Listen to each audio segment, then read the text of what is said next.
मनुष्य के अस्तित्व से पहले, इतिहास के जन्म से भी पहले, यह दुनिया उन जीवों की थी जो गहरे जंगलों के बीच रहते थे।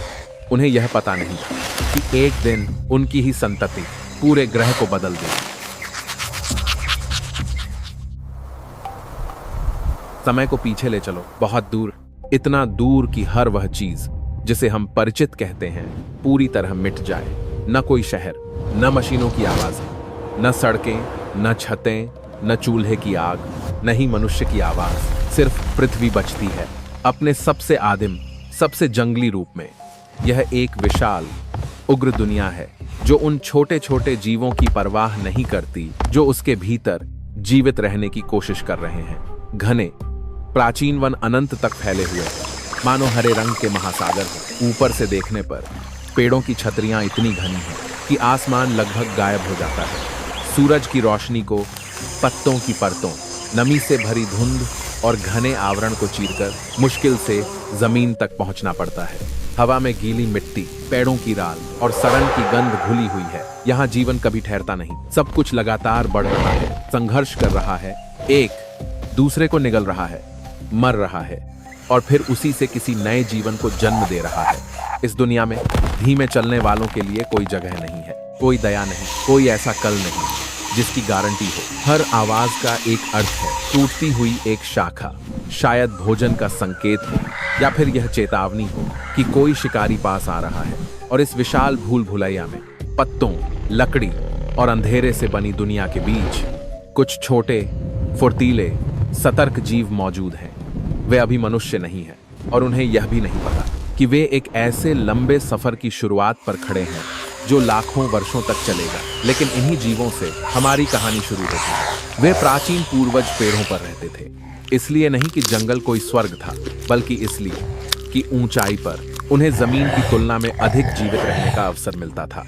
नीचे था अंधेरा, दलदल, कीट, पतंगे और शिकारी जो बस एक छोटी सी चूक का इंतजार करते रहते थे। जबकि ऊपर आपस में उलझी अनगिनत शाखाओं के बीच एक प्राकृतिक जाल मौजूद था, जहां वे चल सकते थे, आराम कर सकते थे, देख सकते थे और छिप सकते थे। उनका शरीर उसी जीवन के लिए बना था। लंबे हाथ, लचीले कंधे, मजबूत हथेलियां और उंगलियां जो खुरदुरी छाल को कसकर पकड़ सकती थीं। हर झूला केवल एक हरकत नहीं था, वह प्रवृत्ति की सटीकता थी, लाखों बार दोहराए गए जीवित रहने के अनुभवों का परिणाम। ऊंची शाखाओं पर उनकी दुनिया त्रि-आयामी थी। वे केवल एक स्थान से दूसरे स्थान तक नहीं जाते थे।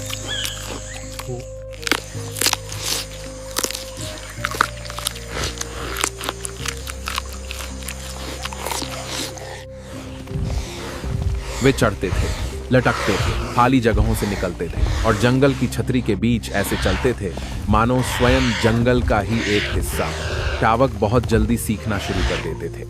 वे अपनी मां से कसकर चिपके रहते, हर कदम, हर छलांग, हर ठहराव को महसूस करते। मनुष्य जैसी सोच विकसित होने से बहुत पहले सीखने की प्रक्रिया शुरू हो चुकी थी। अनुकरण के माध्यम से देखना, दोहराना, याद रखना। वे भाषा नहीं जानते थे, लेकिन जब मां चौंकती तो वे डरना सीखते। जब मां का शरीर अचानक तन जाता तो वे और कसकर पकड़ना सीखते। जब पूरा झुंड शांत हो जाता तो वे भी चुप रहना सीखते। उनका प्रारंभिक जीवन ऐसा ही था। न इतिहास का कोई बोध, न भविष्य की कोई कल्पना, सिर्फ वर्तमान जो सुबह से शाम तक चलता था, भूख से भोजन तक, भय से कुछ क्षणों की शांति तक। पेड़ों पर ही उनका जन्म हुआ, पेड़ों पर ही वे बड़े हुए और उन्हीं पेड़ों पर मानव जाति के पूर्वजों ने अपने विकास की यात्रा के पहले दिन बिताए।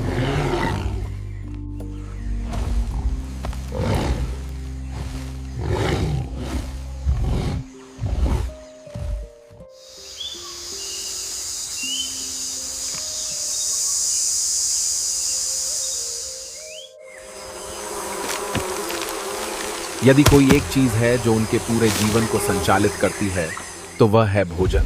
हर दिन की शुरुआत खोज से होती है। न कोई भंडार, न कोई सुरक्षित जगह जहां भोजन रखा जा सके, न ही कल के लिए बचाकर रखने का कोई साधन। उनके पास जो है वह है एक बेहद प्रारंभिक स्मृति, देखती हुई सतर्क आंखें, पके फलों की गंध पहचानने वाली संवेदनशील नाक और व्यवहार के जरिए पीढ़ियों से चली आ रही अनुभूति।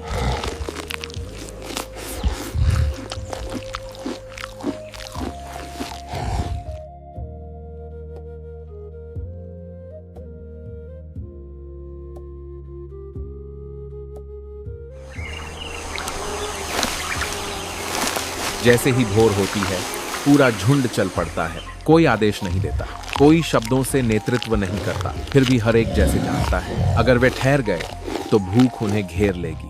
वे पके फलों की तलाश करते हैं, नरम कोमल पत्तियों की, पेड़ों की छाल को उधेड़ कर भीतर छिपे कीड़ों की, कभी कभी पक्षियों के अंडे, और कभी वे छोटी छोटी चीजें जो इस अभाव भरी दुनिया में संयोग से मिल जाती हैं।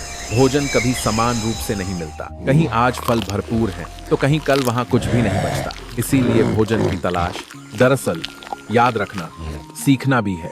कौन सा पेड़ किस मौसम में फल देता है, कौन सी जगह ठहरने के लिए सुरक्षित और कौन सा इलाका हमेशा खतरे से भरा रहता है। झुंड में संबंध सिर्फ पास रहने का नाम नहीं है, यह निर्भरता, प्रतिस्पर्धा और जुड़ाव का एक जाल है। शावक जीवित रहने के लिए माँ पर निर्भर है। माँ को अपने बच्चों को पालने के लिए झुंड में एक सुरक्षित स्थान चाहिए। वयस्क कभी कभी भोजन के लिए संघर्ष करते हैं, लेकिन पूरे झुंड की मौजूदगी जीवित रहने की संभावना को बढ़ा देती है। उस दुनिया में अकेले जीना लगभग एक सजा के समान है। जब कोई एक खतरे को देखकर पुकारता है तो वह पुकार सिर्फ उसे नहीं बचाती, वह पूरे झुंड को बचाती है। जब एक माँ कठिन शाखाओं को पार करती है, अपने बच्चे को शरीर से कसकर चिपकाए हुए, तो वह केवल मातृत्व की प्रवृत्ति नहीं होती, वह एक पूरी प्रजाति की निरंतरता होती है। इन व्यवहारों में हम समाज की पहली निम्ब देख सकते हैं, बहुत साधारण, बहुत आदिम, लेकिन एक अकेले जीव से आगे का कदम। वे अभी गांव बनाना नहीं जानते, काम का बंटवारा नहीं जानते, न ही एक पूर्ण भाषा में संवाद करना जानते हैं, लेकिन वे साथ रहना जानते हैं, एक दूसरे को देखना जानते हैं और एक दूसरे पर प्रतिक्रिया देना जानते हैं। यही पहला कदम है जिससे एक दिन व्यक्तिगत जीवन सामुदायिक जीवन में बदल जाएगा। और इसी दोहराए जाने वाले संघर्ष में उनका मस्तिष्क हर दिन परखा जाता है, किसी महान विचार से नहीं बल्कि अनगिनत छोटे छोटे निर्णयों से। कहाँ जाना है, क्या खाना है, कब छिपना है, किसके पीछे चलना है और रात होने से पहले कहाँ रुकना है। बुद्धि किसी एक क्षण में जन्म नहीं लेती, वह धीरे धीरे उगती है, जीवित रहने की आवश्यकता से।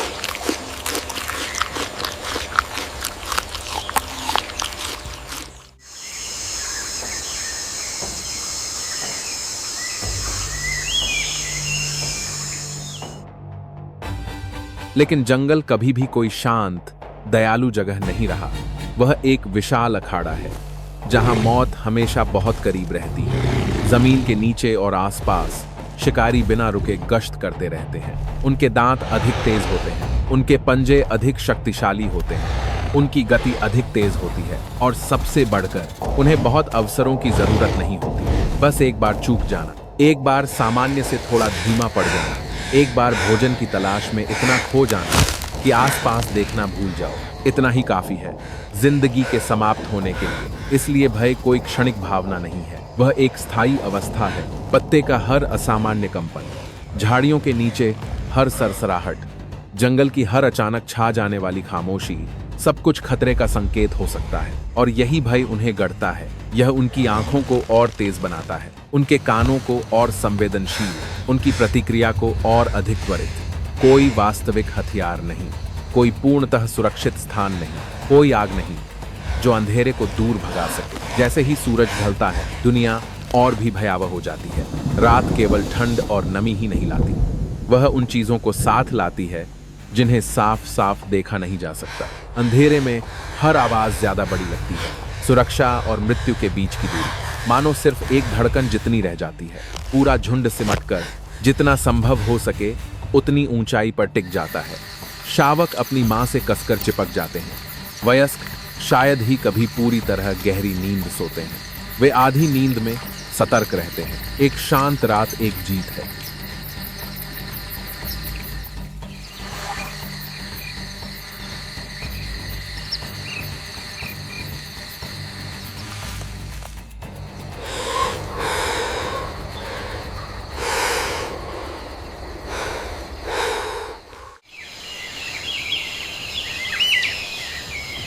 एक सुबह जब पूरा झुंड सुरक्षित जागता है, वह एक सौभाग्य है। बहुत लंबे समय के दौरान प्रकृति लगातार एक ही काम करती रही है, चयन। जो बेहतर ढल जाते हैं वे अधिक समय तक जीवित रहते हैं। जो जंगल के संकेतों को बेहतर समझते हैं उनके पास अपनी विशेषताएं आगे बढ़ाने का अधिक अवसर होता है। यह एक कठोर नियम है, कोई इससे सौदा नहीं कर सकता।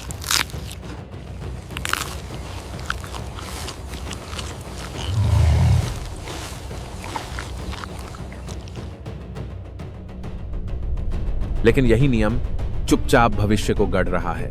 फिर एक दिन बदलाव अब झुंड के भीतर से नहीं आया, वह आया सीधे इस दुनिया से। जलवायु बदलने लगी, बरसात के मौसम पहले जैसे नहीं रहे, हवा और अधिक शुष्क हो गई। कुछ जंगल धीरे धीरे सिमटने लगे। पेड़ों की वे शाखाएं जो कभी मिलकर एक विशाल छतरी बनाती थीं, अब टूटने लगी, खाली जगहें उभरने लगी। शुरुआत में वे सिर्फ छोटे छोटे खुले क्षेत्र थे, लेकिन उन जीवों के लिए जो पेड़ों पर रहने के आदी थे, सिर्फ इतना सा अंतर जहां पकड़ने को कोई शाखा न हो, एक बहुत बड़ा परिवर्तन था। जंगल जो कभी उनका प्राकृतिक किला था, अब उतना सुरक्षित नहीं रह गया। भोजन के स्रोत बदल गए, आश्रय बदल गए।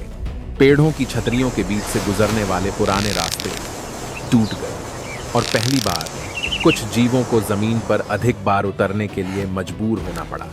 यह कोई आत्मविश्वास भरा निर्णय नहीं था, यह परिस्थितियों की मजबूरी थी। जमीन अधिक विस्तृत थी, लेकिन उतनी ही खुली और असुरक्षित भी। छिपने के लिए कम शाखाएं थीं। ऊंचाई का लाभ नहीं था, आगे का दृश्य खुला था, लेकिन उसी के साथ हर दिशा में खतरा भी था।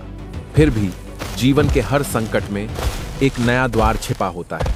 इन खुले मैदानों ने उन्हें दूर तक देखने के लिए मजबूर किया, उन्हें अलग तरह से चलने के लिए बाध्य किया, उनके शरीर और मस्तिष्क को ऐसे संसार के अनुसार ढलने पर मजबूर किया जो अब पहले जैसा नहीं रहा था। यही वह क्षण था जब अनुकूलन की प्रक्रिया तेज होने लगी। मानव अनुभव के अनुसार नहीं, बल्कि विकास की अपनी लय के अनुसार। दुनिया बदल रही थी और हमारे पूर्वजों के पास उसके साथ बदलने के अलावा कोई विकल्प नहीं था।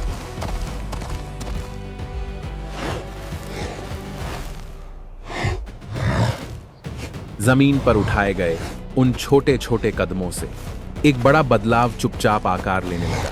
कुछ जीव धीरे धीरे खुले इलाकों से गुजरते हुए अपने शरीर को थोड़ा और सीधा उठाने लगे। शुरुआत में यह सिर्फ देखने के लिए था, यह जानने के लिए कि सामने कोई शिकारी तो नहीं। ऊंची घास के पार झोंकने के लिए, यह तय करने के लिए कि अचानक खतरा आए तो किस दिशा में भागा जा सकता है। लेकिन जैसे ही शरीर ऊपर उठा, कुछ और भी बदलने लगा। दोनों हाथ अधिक मुक्त हो गए।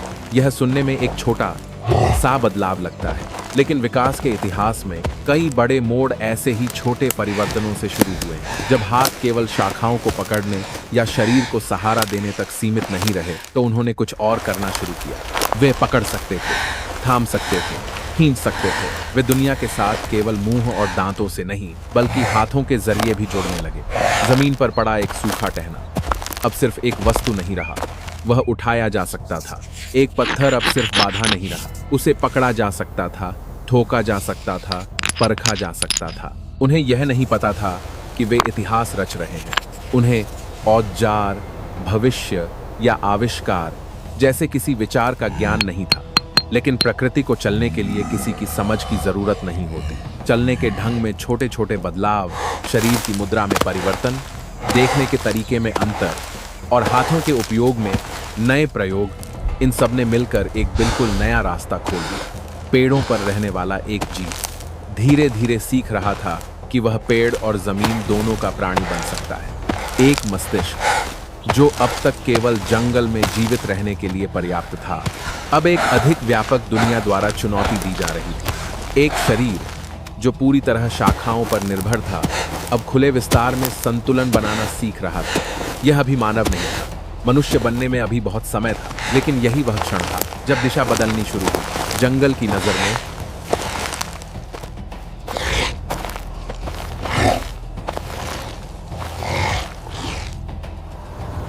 वे अब भी सिर्फ छोटे से जीव थे, कमजोर, नाजुक, भूख, भय और हर दिन के जीवित रहने की प्रवृत्ति से संचालित।